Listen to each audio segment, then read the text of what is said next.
SGA, congratulations for being here at WonderCon. How does it feel for you so far? Oh, thank you, Gabe, for your kind words. This is a magical feeling to be here, to have this immersive booth. I can't say how grateful I am. So you are here presenting one of your book series, The Last Lumenian. Now, tell us about this book series.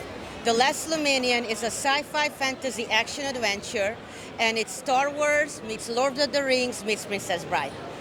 It's about a 19-year-old rebel princess who must defeat the Dark God before he finds her, the Last Lumenian.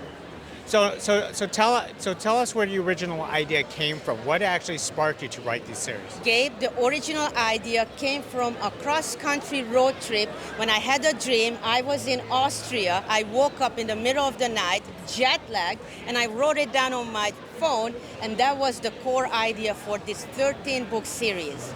13 books. So when did this actually started for you? It started in 2013 because I hesitated for a whole year. I was so scared to sit down to write. And next thing I know, I'm on book 1, book 3, book 4, book 5 coming out this December. And I already know the next 9-book series and the next 7-book series.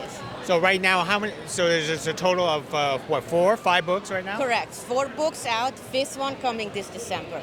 So who are the main characters in your series? The main characters in the Last Lumenian series are a rebel Princess Lilla, who's over there. Yes. Then we have a General Karen from a very aggressive warrior empire. Then we have Healer Glenna, who's also the 4th book main hero. And then a 240-year-old mage with triple elemental magic affinity. Wow. So tell us about your aspirations, why you wanted to blend sci-fi with fantasy. I wanted to blend sci-fi with fantasy because for me they're inseparable. I grew up during the second half of Soviet oppression, and Hollywood movies were largely forbidden. So my dad smuggled them in, risking his life, not for profit, but to share the magic in those movies. And that's how I got my love for sci-fi and fantasy. Which do you tend to gravitate more, more sci-fi or more fantasy for yourself? It's both. I love Star Wars, Lord of the Rings, Princess Bride. I love Back to the Future, Indiana Jones, Terminator. Oh my gosh, there are so many. It sounds like you're a very avid reader yourself. That's correct. I wish I could have more time to read, but I used to read 1,000 pages a day. Now I don't have time. I have my family and I have my job, which I love. Maybe next time I have more time. So we would tell us the very first book that everyone should start off with, and what was the premise of that book? The very first book is The Last Lumenian, and it's about a 19-year-old rebel princess who must defeat the Dark God before he finds her, the only one who can stop his plans.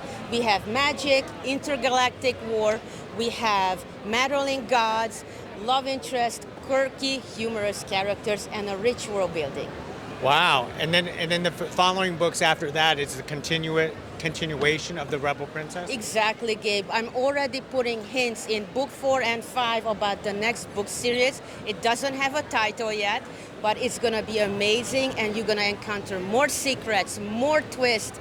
Can't wait to share it with my readers. Now tell us about the villain. Is it a villain per book, or is it overall villain of the series? There is definitely an overarching villain. He's the Dark God. He's also one of the ruling archgods, and every book has its own villain. And every 3 books we have a mini boss. Oh wow, look at that. Thank you. It's just so much fun to see how the characters deal with situations and how they overcome obstacles. Now, you call it the Last Lumenian. What is a Lumenian? A Lumenian is a legendary race of magical people who have unbelievable powers. However, our main hero doesn't look like one, and she doesn't know why. There are secrets there, and she has to uncover her true potential and find her true place in the Seven Galazies. Now, you said that she doesn't look like one. What does a Lumenian supposed to look like? They're supposed to look like, for example, an elf, blonde, almost radiating power, but she has dark violet eyes and dark violet hair, and we don't know why. And that's secret. You get to see hints in book 5 about what happened So the looks is actually very important. So we have to read to find out. Absolutely. The looks very important, the costume, the clothing they're wearing. You get to see the character arc in many ways displayed. Now, tell us about the universe you have created for this. What is this universe called, or world, or whatever it is? Gabe, the universe is called the Seven Galazies. It's vast. There are 6 era worlds, with the 7th one currently playing in this book series. We have 7 galaxies to explore. We have empires to explore. We can go to the future. We can go to the past. We can go to worlds. I have so much content to share. So are these civilizations, is it mixed for both science fiction and fantasy, or you try to separate, like some places is just all magic, or some places just all science? That's a great question, Gabe. Some places I mix the magic with technology, like in first book, and others they don't have magic, but there is a reason why. And then in another world, magic is their breath. That's what they're so committed to magic. They're monks. They live and breathe magic. So we get to see multiple variations of societies, technology, and magic. Now, you mentioned before, earlier in this interview, that the Soviet Union, the fall of the Soviet Union actually inspired you somehow. Tell us how it inspired you, and how some of the themes come out and leak into your books. Well, living through the Soviet oppression, at least the second half, inspired me because I got to see my dad rebel against it. There was no freedom of speech, no freedom of art, and he didn't like that. He fought it because he wanted his children to experience that safe haven and freedom.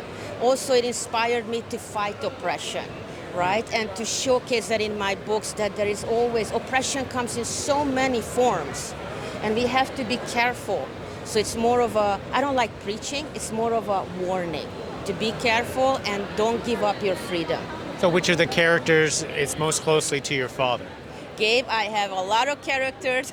I love the first hero, Lilla. I love the 4th book hero, Glenna. And I have a lot more characters coming your way. Wow, that sounds excellent. So to start wrapping things up, how do people get a copy of this book, and what does it retail at? Gabe, the books are available on Amazon, Kobo, Apple Books, Google Play, everywhere, the usual suspects. Today, the ebook of the first book is free on Amazon. I'm also available on sgblaise.com. I have a newsletter that I welcome everyone to sign up. And I'm also on Instagram, sgblaise author, and on X, sgblaise official. That sounds excellent. Well, anyway, SG, thank you very much for speaking to us, and have a wonderful WonderCon. Thank you so much, Gabe, for this amazing opportunity. I'm so glad we got this chat. Thank you. Appreciate it. Thank you.